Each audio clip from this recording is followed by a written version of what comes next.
Dentro desse aspecto de maturação, eu tenho um caso dentro do Botafogo, nesse período que a gente estava lá, que a gente pensa muito na questão da maturação, o garoto que não cresce, né?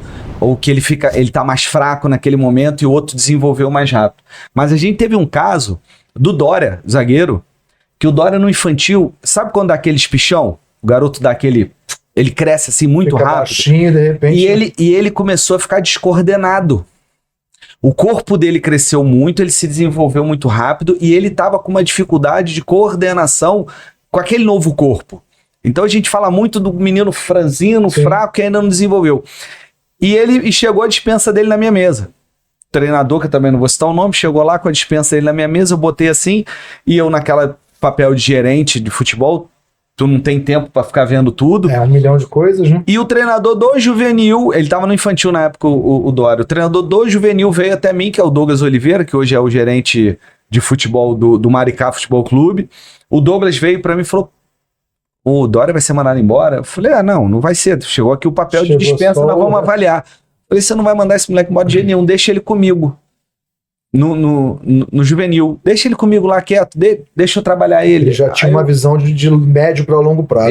O Douglas sempre teve uma visão muito boa em relação a isso. Eu deixei o Dória lá com ele. Foi vendido por 10 milhões de euros. Chegou no profissional do Botafogo, deu retorno técnico, foi vendido. Por uma maturação diferente dessa que todo mundo tem a visão. Isso também acontece, né? Cara, isso é muito simples de você resolver, porque você tem um método que é o mais fidedigno, confiável, que é a idade óssea. Você tem diversas formas de avaliar a idade biológica, pelo dente, idade dental. Vem atleta lá com siso. Siso é só quem está maturado. Pela contagem dos dentes, você faz uma raio-x panorâmica. Às vezes o clube tem um dentista, ou tem um pai que é dentista. Sim. Você tem a idade mental, que um psicólogo pode verificar. Você tem a idade sexual, que somente o médico pode fazer. Mas a melhor idade óssea. Idade óssea é o quê? Um raio-x do punho, isso é barato. R$15, R$20. De largura, né? Densidade. Não, você faz o raio-x do punho, o médico radiologista vai pegar esse resultado, vai colocar dentro de um atlas, que é um atlas validado, e vai verificar se está compatível com a idade cronológica. Sim. Se ele tiver dentro daquele perfil, aí a gente consegue ainda ver a estatura prevista.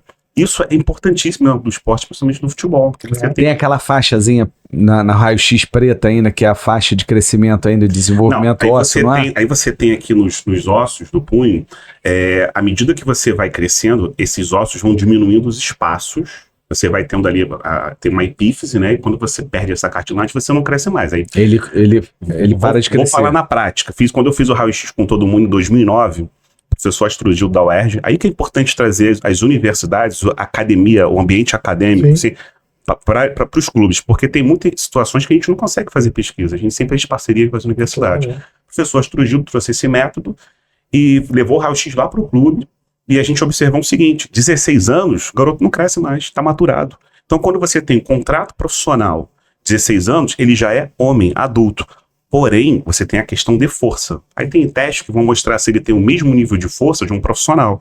Então você consegue mostrar hoje para o gestor, olha, esse atleta tem condições ou não tem condições. No caso da maturação, se você dispensa um atleta pela questão do tamanho, sem verificar a idade biológica, é um risco, porque a chance dele estar atrasado ou adiantado é grande. Então você tem que avaliar muito pela questão biológica. E eu acho que esse é o maior desafio hoje da metodologia. Porque a gente trabalha em qualquer situação esportiva no nosso país se baseando na idade cronológica. O menino que nasce 1º de janeiro, ele tem 1 ano de diferença para o menino de 31 de dezembro. Sim. Mas 1 ano nessa idade faz muita diferença. Muita diferença. E aí você tem a dificuldade... E aí tem aquela lenda que os jogadores do primeiro semestre do ano são que vingam. Não, você tem na estatística, se você olhar qualquer clube de futebol hoje, na base, a maioria dos atletas que lá estão são do primeiro semestre. Posso apostar com você. Aposto com você. Porque eles têm 6 meses de frente aí do que os outros. Você acredita que seja por conta dessa leitura errada? Eu vou ser mais simples. Falta de metodologia. Falta de metodologia. Claro, porque você tem metodologia no sentido de tudo. Captação, de processo. Sim. Por que quando chega na seleção brasileira, isso muda? A maioria do segundo semestre. E aí que eu brinco que eu falo, né? Se fosse assim, o Pelé de outubro, né? Exatamente. Pelé de outubro, agosto, outubro. Pega a seleção brasileira hoje, faz o teste, você vai ver que a maioria é do segundo semestre. Por que na base você tem a maioria do primeiro semestre? Porque você tem ali a força, você não tem a qualidade técnica. Sim. Você precisa de atleta você com mudou qualidade. a variável observada, não atleta forte. Eu tem muito isso. Eu já tive categoria sub-15 com 80% dos atletas acima da idade. São gatos? Não. Desenvolve precocemente. Ele entra primeiro na puberdade. Sim. E aí, naturalmente, ele ganha força.